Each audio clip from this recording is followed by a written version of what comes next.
Channel 10, South Florida's most complete news service. This is News Watch.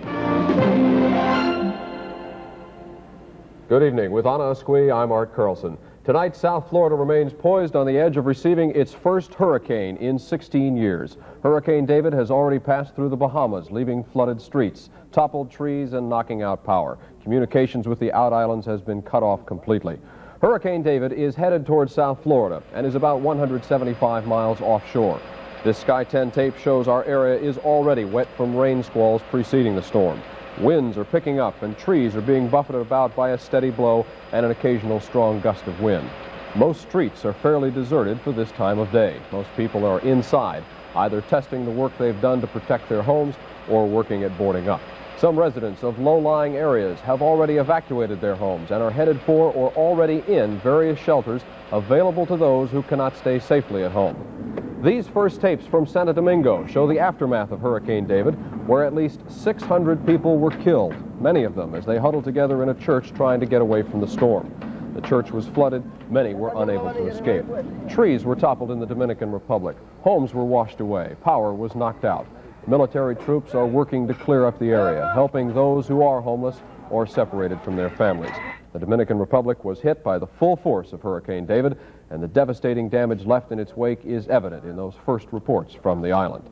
Newswatch meteorologist Don No has been tracking Hurricane David all day as he moves closer to South Florida. Don's at the map now to tell us the latest. Don? Thank you, Art. The latest coordinates on Hurricane David as of 6 o'clock tonight. The latest advisory, the numbers are north latitude 24.3, west longitude 78.0. And that puts the center of Hurricane David about 175 miles to the southeast of Miami. Now, the tracking movement of Hurricane David continues to be a northwest movement at 10 to 12 miles per hour. And at that rate, they are projecting now that the center of the hurricane could possibly pass over land if it were remaining on that track. If it does not deviate, which is a big if, the center of the hurricane could pass over someplace over southeast Florida about daybreak tomorrow. And that would be preceded by several hours by gale force winds and by squalls and, of course, a very, very heavy rain. Now, Andros Island just reported about an hour ago 80 to 90 mile-an-hour winds, and they think now that the hurricane is going to strengthen somewhat in the next several hours and over the night. So right now, the highest force winds are still 90 miles an hour for Hurricane David. It's moving northwest at about 10 to 12 miles per hour. And later on in News Watch, in the regular weather segment, I'll have an update not only on David, but also on the other hurricane, Hurricane Frederick, which is still threatening the Leeward Islands and the Lesser Antilles. Right now, let's have more on Hurricane David, and here's Anna.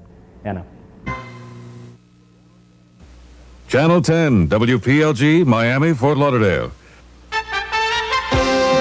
From Channel 10, this is Eyewitness News at 6 with John Scott, Diane Magnum, meteorologist Brian Norcross, Frank Fort, and the Channel 10 Eyewitness News team.